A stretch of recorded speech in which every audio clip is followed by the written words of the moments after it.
Al-hikdu huwa idmaru su'i wal hirsu 'alal idai. Hikdun adalah menyimpan perasaan benci, menyimpan kejelekan dalam hati dan ingin sekali sangat-sangat ingin untuk melukai atau melampiaskan rasa bencinya. Itu kan sifat orang pendendam ya. Nah, itu dalam bahasa Arab disebut al-hikdu. Al-hikdu. Kalau balas dendam kemarin apa? Intiqom. Nah, balas dendam intiqom. Kalau perasaannya yang ngunek-ngunek dalam hati, mengganjal dalam hati, benci ke seseorang, pengen nyelakain orang, itu disebut al-hikdu. Pakai qaf, hikdun. Yaitu idmarus su'i wal hirsu 'alal idai. Dan tentunya sifat ini bagian dari sifat yang tercela apa terpuji? Nah, tercela. Tercela. Kenapa seseorang bisa mempunyai sifat hikdun? Sebab-sebabnya diantaranya karena al-ghadabu, karena dia punya rasa marah. Misal karena apapun ya, marah. Bisa jadi memang karena orangnya pernah menyakiti dia ya. Tapi kan tuntunan Islam, meskipun menghadapi orang yang pernah mendolimi atau menyakiti, tidak boleh kita memendam benci atau dendam ya. Karena apa? Itu akan menjadikan kita sama-sama jelek. Misal kita pernah disakiti orang, pernah dibohongi orang, kan kalau membohongi itu pakai kata-kata, pakai perbuatan, pakai tangan, kan biasanya pakai omongan, atau kalau sekarang pakai WA, misalnya janji mau ngasih sesuatu, ternyata dia nipu misalnya. Nah, kalau kita tidak dendam ya sudah, itu kita serahkan kepada Allah. Atau kalau mau laporkan secara proses hukum. Tapi kalau punya sifat dendam, akan membalas lebih, diincer orangnya ya. Terus kalau ketemu dia pukul, dia siksa gitu kan. Karena apa? Itu punya sifat marah. Awalnya karena marah karena ditipu, marah karena didolimi gitu. Meskipun seperti itu, balas dendam pun tidak dianjurkan. Atau ingin menyakiti seseorang yang menyakiti kita, itu menjadikan kita sama-sama tukang menyakiti berarti. Bahkan bisa jadi pendendam itu orang yang memendam rasa hikdun dalam hatinya, itu bisa lebih jahat nantinya. Katanya orang jahat lahir dari orang baik yang tersakiti. Betul nggak? Enggak juga. Jangan kita betulkan. Ya kalau mau baik mah baik aja, gak usah jadi jahat gitu ya. Jangan karena orang lain jahat kita jadi ikut-ikut jahat. Jadi pembenaran. Ada si eta oge atuh ka abdi kieu. Nya gitu ya. Tapi kalau kita ingin menjadi yang terbaik, kalau kita ingin menjadi baik, ya baik saja, gak usah jadi jahat. Makanya ada ungkapan, orang jahat lahir dari orang baik yang tersakiti. Banyak maksudnya orang baik yang tidak kuat terhadap godaan, akhirnya jadi ikut-ikut jahat. Itu godaan setan. Ya, sebab godaannya orang baik itu ya pasti ada yang mengganggu, ada yang memanfaatkan, ada yang menjelek-jelekan, ya seperti itu. Tapi kan kita yakin terhadap Allah yang maha membalas ya. Allah itu maha membalas apapun yang kita kerjakan, dari mulai kebaikan atau yang kejelekan sekecil apapun, nanti akan terlihat balasannya. Termasuk orang lain yang melakukan sesuatu terhadap kita, tidak usah kita balas, Allah yang balas nanti. Nah, wayat ba'uhu samanu khisalin muharramatin, dan mengikuti godob tersebut 8 sifat atau 8 hal yang diharamkan. 1. Hasadul mahfudi alaih. Dendam itu muncul dari sifat hasud terhadap orang yang dia dendami. Gara-gara misalnya dia dapat kekayaan, pekerjaan yang lebih bagus, dia dapat pangkat yang lebih tinggi, gitu ya. Atau dia dapat istri yang lebih cantik misalnya. Misal Mang Fahri dapat istri yang cantik yang ternyata itu mantannya Mang Aceng misalnya. Mang Aceng dendam. Ya. Karena hasud. Nah, karena tidak rela, nanti dibahas di bab hasud. Tidak rela orang lain mendapat nikmat. Maka itu bisa menyebabkan dendam. Itu menyakiti diri sendiri orang yang dendam itu. Ya. Orang lain sudah happy, sudah lupa sama dia masih terus mikirin orang lain. Kita mikirin misalnya si Fulan itu sangat kita benci gara-gara kelakuannya. Dulunya pernah ini sama kita, pernah itu sama kita. Tapi kita pikirin terus, kita pendem al-hikdu. Nah, itu menyakiti diri sendiri. Sementara orang yang kita dendami, dia happy aja. Kan itu apa ya? Justru membuat, kalaulah dia memang musuh kita, justru membuat musuh kita tambah bahagia, gitu kan? Sementara kita tambah menderita. Kalau kerjaannya cuma ngeliatin orang lain, cuma lihat ngitung-ngitung nikmat yang didapat sama orang lain. Lihat HP-nya, tuh tinggal isi yuk, boleh mobil deui si gehel teh. Ai hutang teh heula, saya mayarna teh contohna.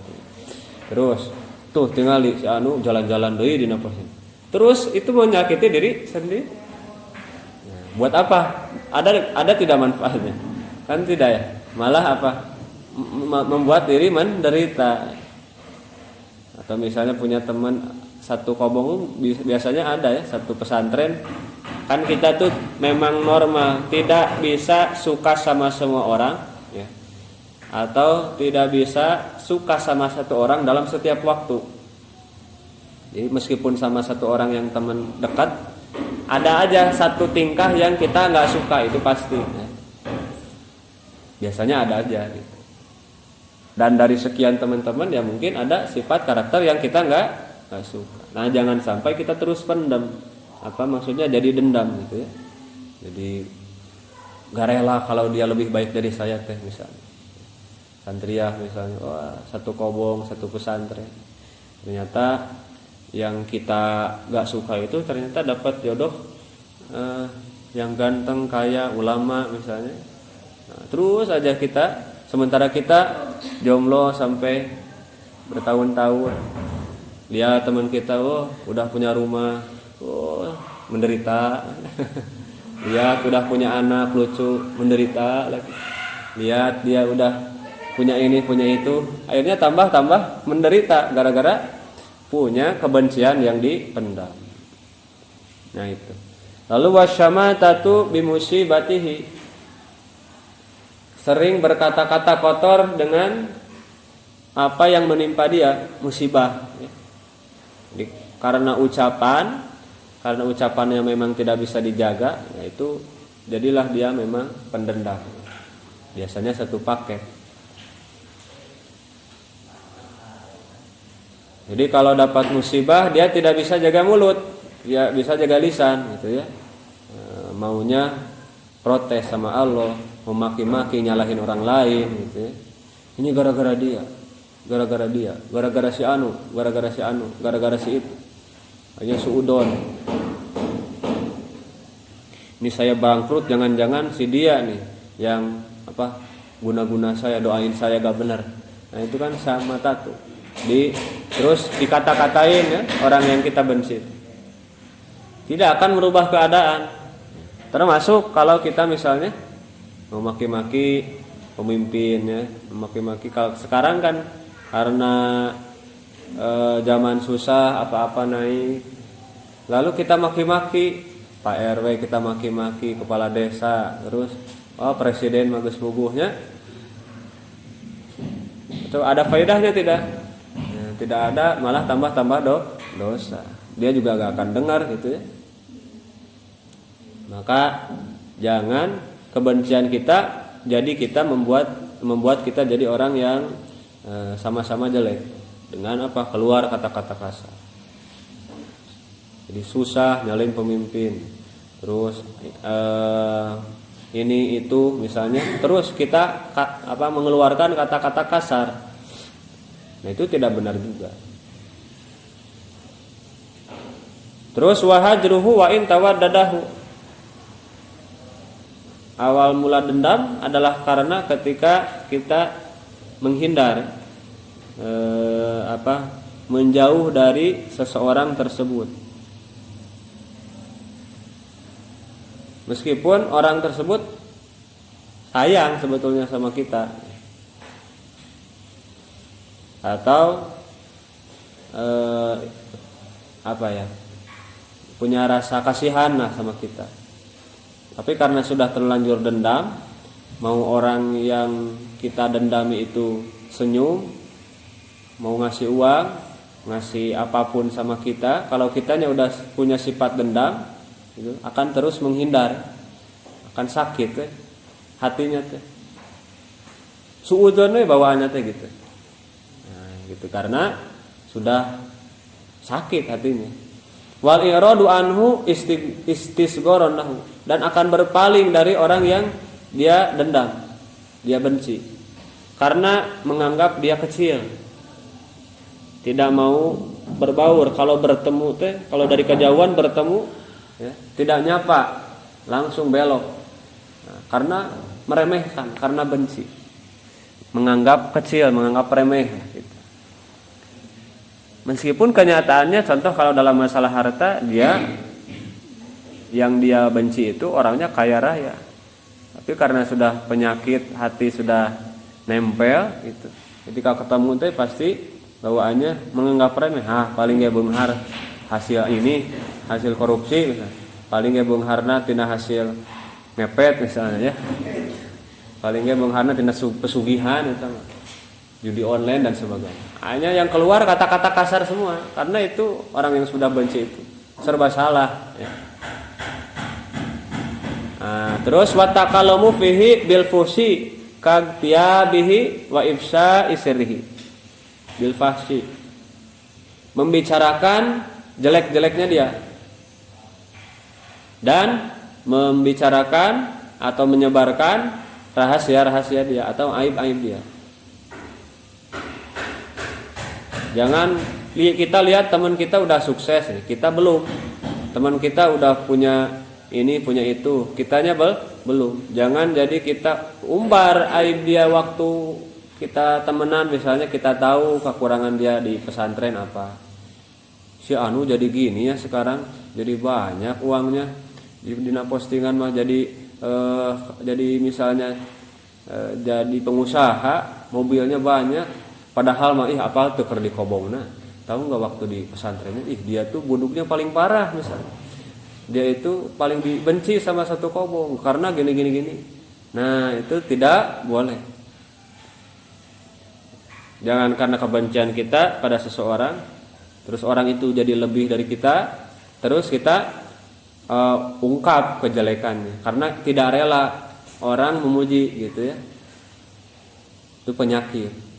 Lalu wa muhaqatuhu istihza'an bihi, membicarakan orang tersebut karena ingin menjelek-jelekan mengolok-ngolok, ngaheureuykeun, istihza'an, seurikeun, bari sinisnya senyum sinis teh, tinggal di gara si eta, anak urang mah ni gagayaan sebenarnya, sok-sokan geus di luhur mah sombong poho cenah ka urang. Padahal mah lain poho, memang urangna anu menghindar misalnya teh. Padahal mah kalau ketemu dia juga akan baik misalnya.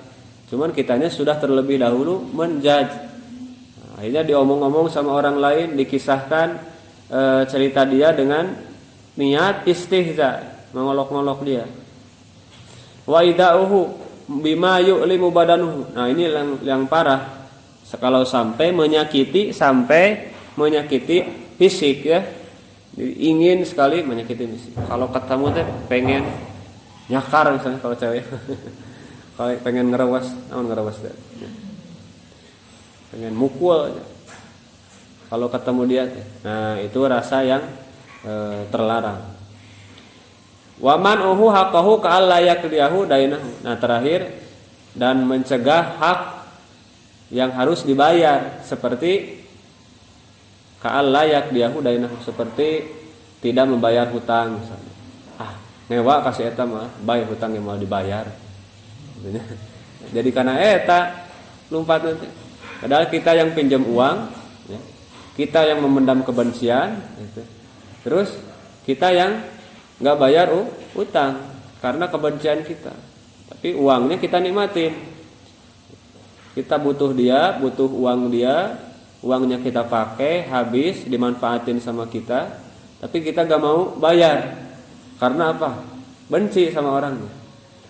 Nah itu kan orang gini, orang gila itu, sinting gitu tuhnya.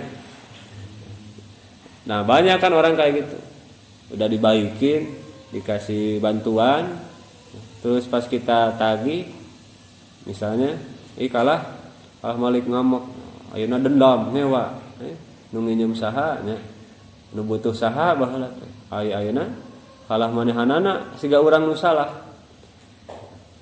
Jadi kalau orang yang pendendam itu kalau kita ya posisinya orang baik, jadi kalau dilihat orang itu kayak kita yang salah gitu.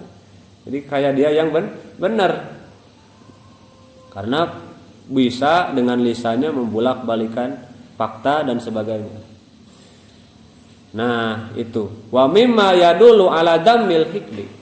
Nah, hikdun adalah sifat tercela dan yang menunjukkan dalilnya terhadap sifat tersebut adalah perkataan Nabi al-mu'minu laisa bihukud. Orang mukmin itu bukan orang yang pendendam.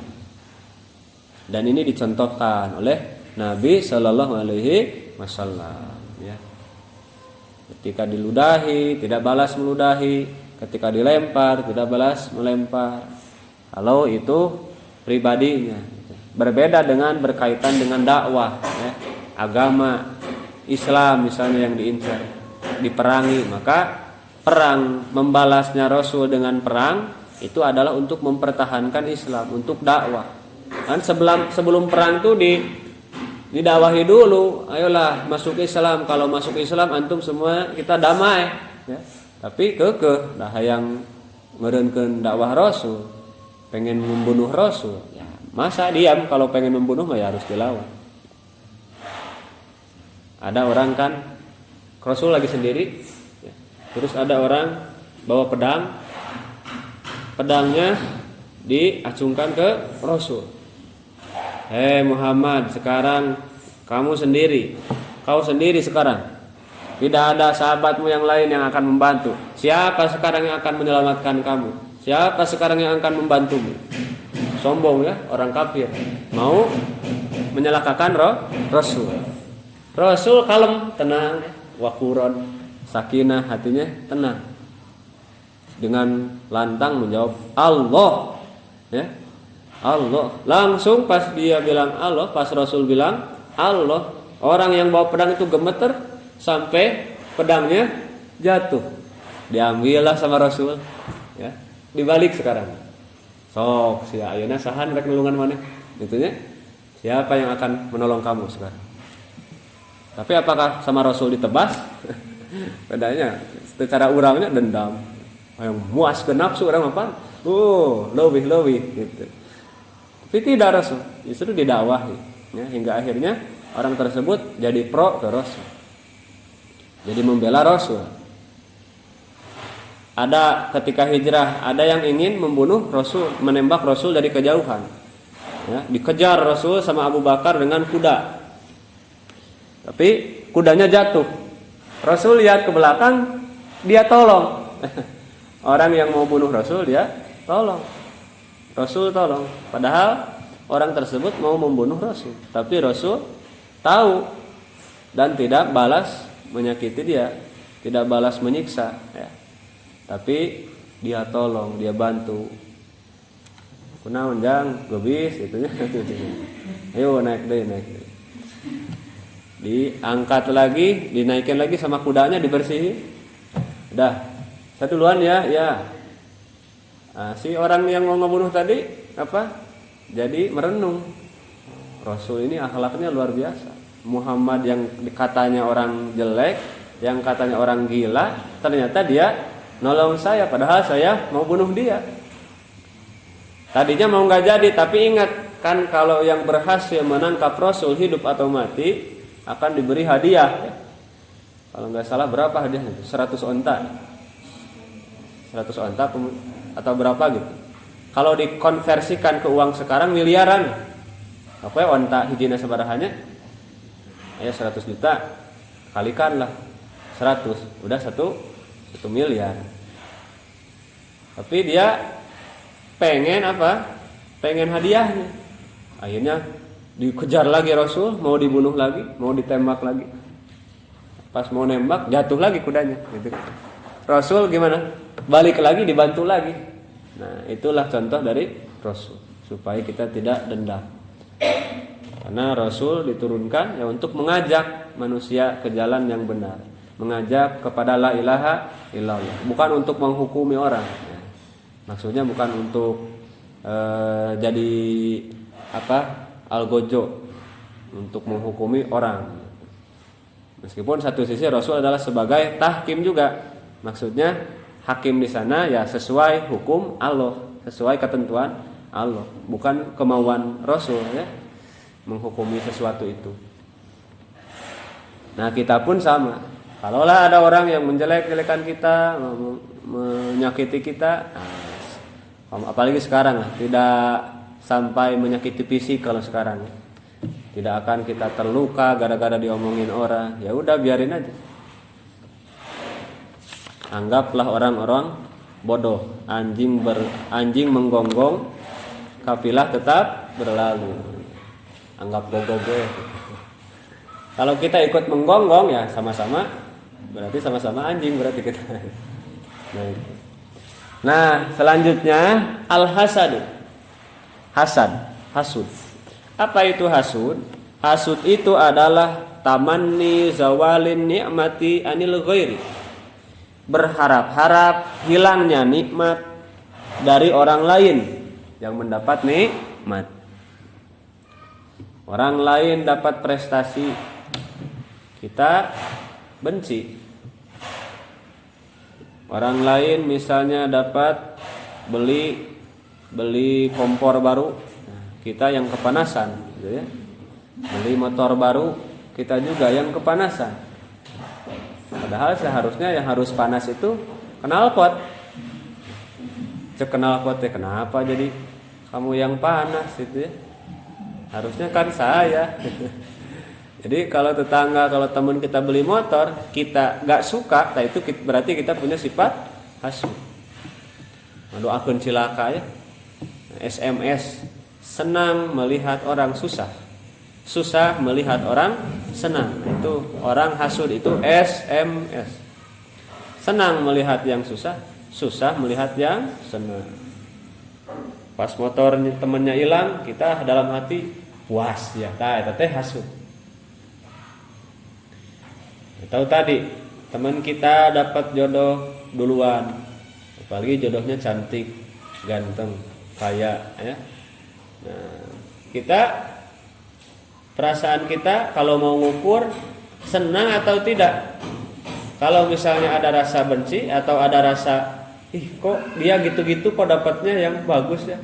Harusnya kan, nah harusnya saya yang lebih. Tapi ternyata, nah itu berarti kita punya sifat hasud. Misalnya punya teman sekelas, nah, ada teman dipuji sama gurunya. Nah, ini misalnya pinter, ini kita nggak suka, ya, karena kita ingin juga dipuji. Nah itu berarti kita punya sifat hasud. Atau dalam hal apapun, intinya kalau orang lain dapat nikmat, teman kita, orang yang dekat dengan kita, saudara kita, tetangga kita, kita introspeksi hati, ya, apakah kita senang atau tidak? Tapi ada lagi selain hasud itu namanya ghibthah. Jadi ada hasud, ada ghibthah. Kita harus tahu istilahnya. Kalau ghibthah itu tamanni mislima lil ghairi. Kayu sama ghibthah. Tamanni mislima lil ghairi. Kita berharap-harap pengen dapat sesuatu seperti orang lain. Misalnya, kalau santri ada temannya dipuji sama guru karena nilainya bagus. Kita bukan ingin orang tersebut tidak dipuji, tapi kita juga ingin dapat pujian tanpa benci sama orang yang dipuji guru tersebut. Paham nggak? Misalnya ada orang bisa beli motor, kita juga pengen beli motor kayak dia. Itu salah atau tidak? Tidak salah kalau itu, ya. Karena tidak ada rasa benci atau tidak ada rasa tidak senang kalau orang lain dapat misalnya beli motor atau beli HP baru misalnya. Dia beli HP iPhone misalnya. Kita baru kebeli Mito, nyicil juga itu misalnya. Nah, kita pengen beli iPhone. Itu boleh tidak? Ya boleh. Mengharap kita juga pengenlah beli iPhone. Boleh, tapi apa? Tidak dengan merendahkan atau tidak dengan membenci orang yang punya iPhone tersebut. Ya kita ikut seneng tapi kita juga pengen. Itu mah gak apa-apa, ya. Gak apa-apa. Wah, dia dapat jodoh soleh, dapat jodoh hafid Quran. Kita boleh gak pengen? Boleh. Itu mah ghibthah, ya. Asal jangan apa? Gak pantas ya. Masa dia cewek kayak gitu dapatnya hafid Quran? Nah, itu namanya hasud kalau itu. Harusnya aku, dia mah gak boleh, dia mah gak pantas.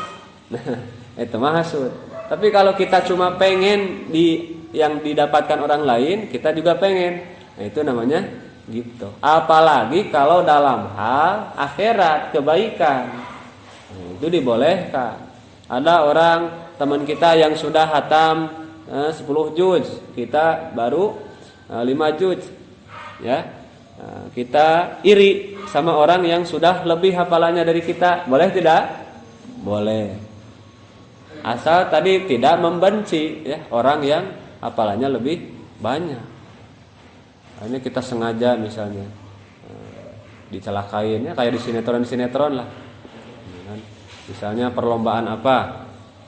Lomba pidato misalnya. Kita tuh pengen jadi juara 1.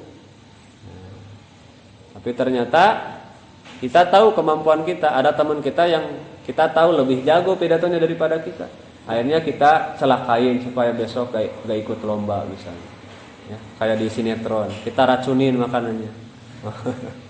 supaya suaranya misalnya jadi rusak atau jadi batuk lah.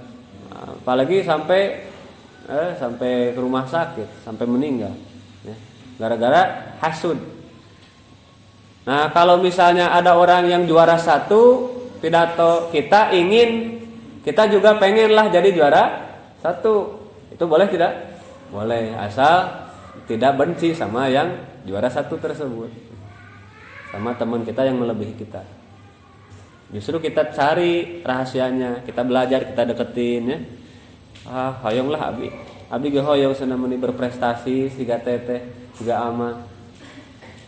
Gimana mang caranya supaya bisa berprestasi kayak gitu? Nah, saya belajarnya jam segini, latihannya seperti ini. Kalau itu bagus ya, gitu.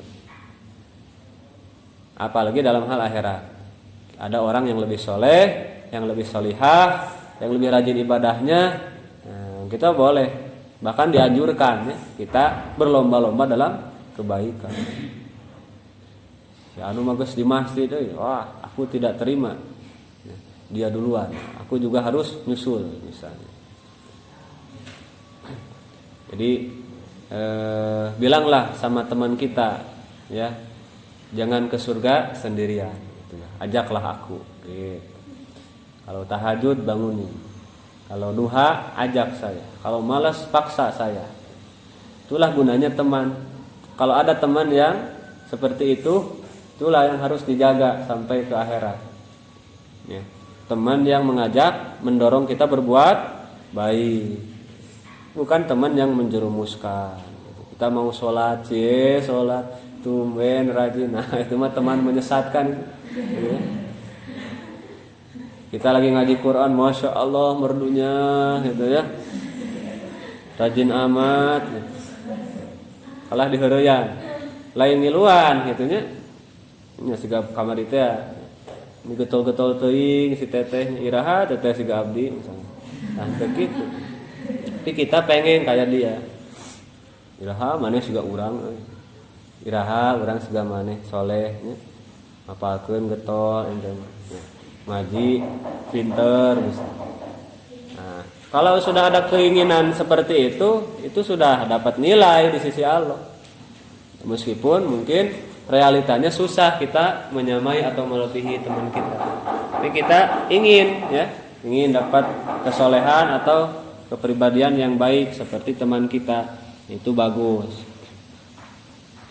Nah, walaisat bimadmumatin bal hiya matlubah. Jadi kalau ghibthah itu bagus ya. Kalau orang lain dapat nikmat, kita juga ingin. Terutama nikmat yang berkaitan dengan akhirat, nikmat iman, nikmat Islam, nikmat ibadah. Terus kita pengen, wah orang lain sudah hafal Quran, kita pengen hafal Quran, bagus itu. Orang lain sudah hafal alfiyah, kita pengen dong hafal alfiyah, bagus, gitu ya. Kalau ada orang lain hafal Quran, kita malah nyinyir, buat apa ngapalin Quran sekarang?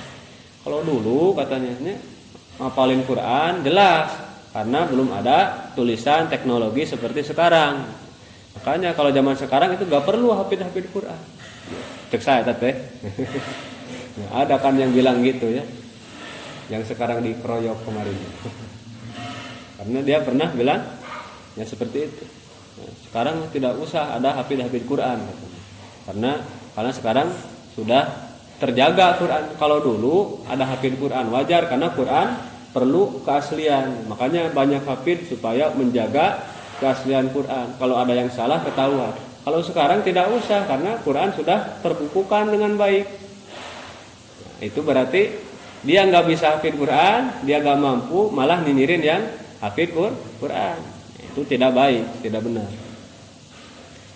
Kalau ada yang seperti itu. Ada yang hafal alfiyah, orang teh lain hayang, lain didukung, kalah nyinyir orang tanya, nah disebut teh julid. Wah, buat apa ngapalin alfiyah, nggak guna. Ya. Sekarang ini yang penting cari uang. Gitu.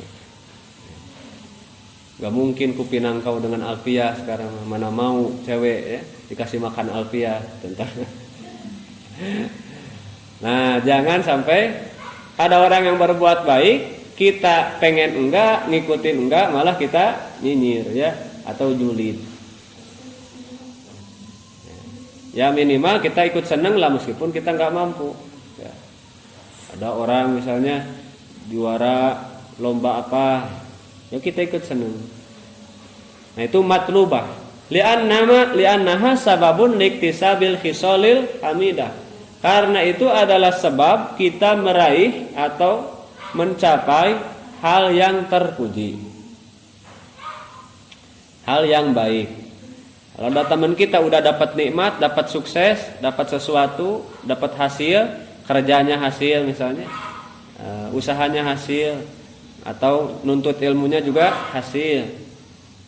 Ya kita pengen, kita punya sifat ghibthah. Maka teman kita yang sudah mendapat nikmat tersebut akan jadi motivasi ya. Bukan malah kita menjatuhkan. Misalnya punya teman yang rankingnya di bawah kita pas di sekolah, bahkan paling terakhir rankingnya. Kan banyak ya, orang yang di sekolahnya nakal, dianggap bodoh sama gurunya, tapi ketika keluar dia yang paling sukses misalnya. Nah, ada orang yang ranking 1 di sekolahnya, pas keluar ternyata susah cari kerja juga. Misalnya, lihat temennya yang dianggap bodoh di kelas ternyata sukses. Nah, kalaulah hasud akan membenci, akan jadi penyakit. Ya, akan dia sakit, menyakiti diri kalau hasud. Tapi kalau ghibthah, wah dia aja bisa kayak gitu, saya harusnya juga bisa. Makanya jadi motivasi untuk iktisabi khisalil hamidah, untuk mendapatkan sesuatu yang terpuji. Makanya kata Rasul sallallahu alaihi wasallam, al mu'minu yaghbitu wal munafiqu yahsudu. Jadi ghibtah dan hasud itu jadi parameter atau jadi tanda orang mukmin dan orang munafik. Kalau orang mukmin itu ghibtah, al mu'minu yaghbitu. Kalau orang munafik itu yahsudu. Makanya kalau kita punya sifat hasud berarti kita dekat atau punya sifat kemunafikan. Alhamdulillah kalau kita dicap munafik sama Allah. Na'udzubillahi min dzalik. Tapi kalau kita orang beriman, ya yang ditumbuhkan itu ghibtah. Orang dapat nikmat, kalau kita pengen ya kita kejar. Kita kejar. Jangan malah mau jatuhin orang yang punya nikmat tersebut. Ya, kayak seperti di film-film kan banyak ya. Film ajab. Batur usahana maju kan, wah, usaha bakso misalnya ya, atau seblak. Misalnya usaha Mang Oop misalnya, wah, usahanya maju, dipuji-puji sama santriah misalnya, maaf deh, kemana? Ternyata ada yang nggak terima di antara santri itu, misalnya Mang Hisbi, marah, ya. Oop gitu aja dipuji-puji misalnya. Misalnya, kalau seperti itu berarti hasud. Tapi kalau ghibtah, wah, Mang Oop saja bisa nih, saya juga harus bisa. Nah, gitu ghibtah. Nah. Al-awwalu asbabul hasad salah. Sebab-sebab hasud ada 3. Harus kita hindari ya. Yang pertama, bugdul mahsudi li fadilatin doharat minhu au nikmatin saqahullahu ilaihi. Yang pertama, kenapa orang bisa hasud? Karena dia benci sama orang yang dia hasudi. Ada orang dapat nikmat ya. Bencina apa? Karena li fadilatin doharat minhu au nikmatin saqahallahu ilaihi. Karena orang punya kelebihan, karena orang punya nikmat atau dikasih nikmat sama Allah, nah, kita jadi benci. Nah, itu adalah sebab hasud. Jadi sebab hasud karena orang mendapat kelebihan yang dia tidak punya. Yang kedua, asani tafawukul mahsud fil fadli. Orang yang dia benci atau dia hasud itu punya kelebihan. Orang yang dihasudinya, orang yang dia sirikin itu adalah orang yang punya kelebihan yang dia nggak punya. Bihaisu ya'jizul hasid. Sementara orang yang hasud dia nggak punya, nggak nyampe. Makanya ada peribahasa sirik tanda tak mampu ya. Iri, dengki itu berarti menunjukkan kita nggak mampu. Kalau ada yang nyinyir sama kita, sirik sama kita, iri sama kita, nggak terima kalau kita dapat prestasi ini itu berarti kita tandanya lebih atas daripada dia. Kita lebih mulia daripada dia. Misalnya jadi kita jadi santri, ada yang malah ngomongin jelek sama kita, ada yang benci sama kita. Itu justru tanda kita itu memang lebih baik daripada dia. Karena tafawukul mahsudi fil fadli. Karena dia nggak mampu.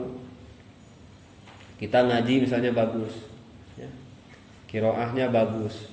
Terus ada yang ngomongnya, saya tuh yang kapuji, ya.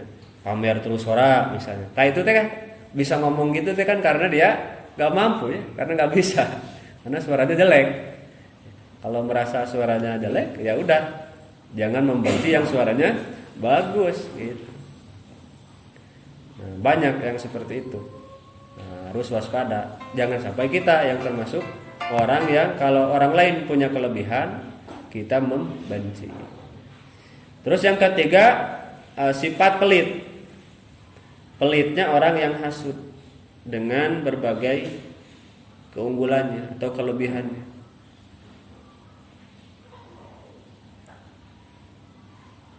Maka dia akan hasud terhadap setiap orang yang dapat kebaikan, karena dia tidak mampu memberi kebaikan, dia tidak mampu mengeluarkan kebaikan. pelit orangnya. Nah itu mendorong orang menjadi hasud.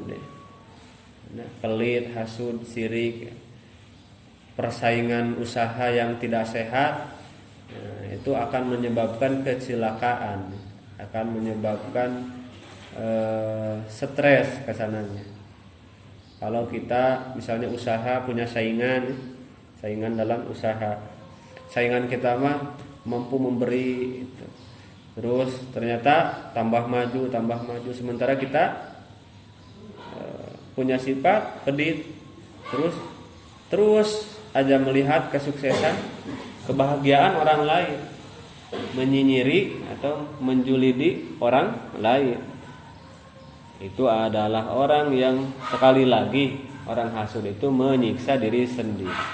Makanya harus berusaha dihilangkan dalam hati kalaulah masih ada dalam diri kita.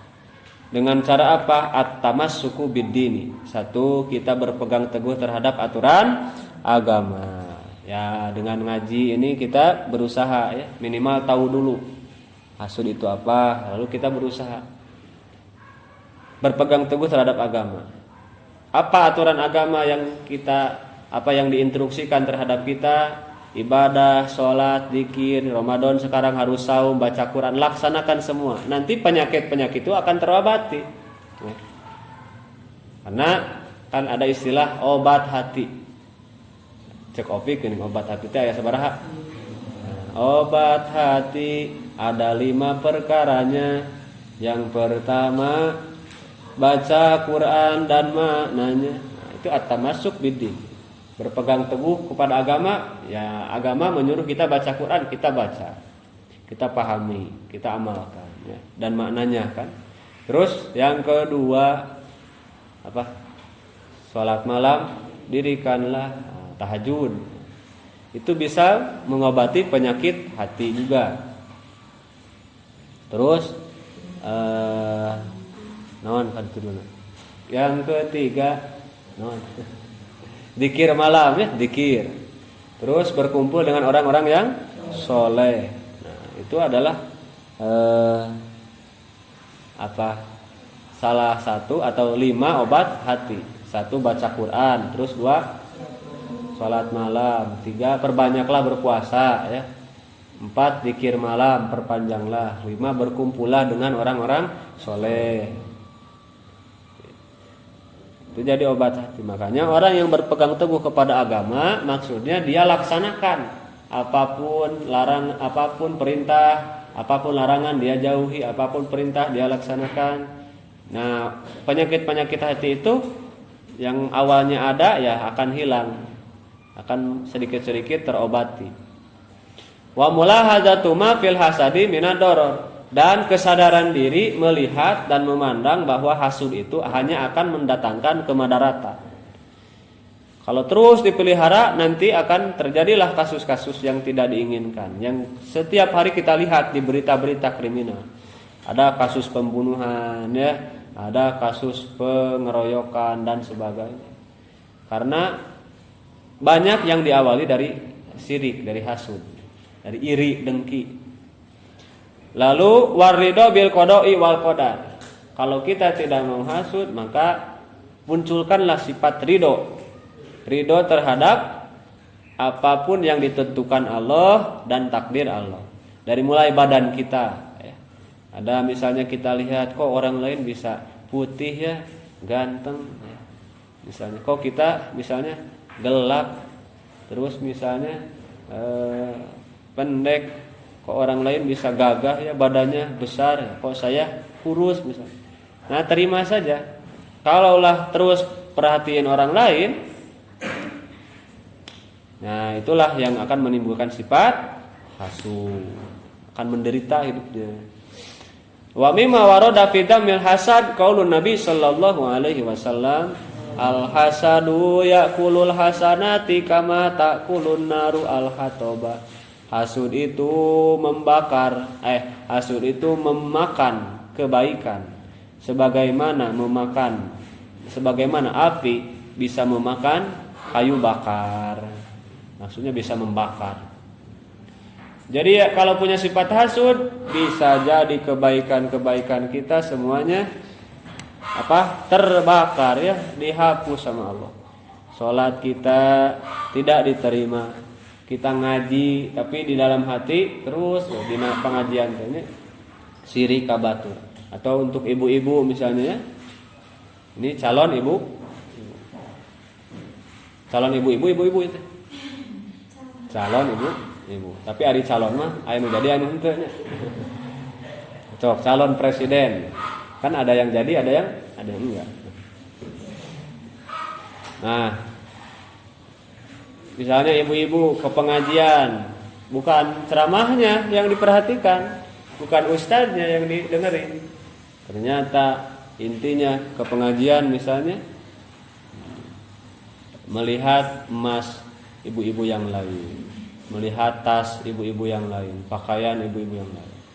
Kalau hasud itu kan penyakit orang yang gak mampu. Orang yang gak mampu, yang gak punya, ya, yang gak nyampe itu biasanya hasud.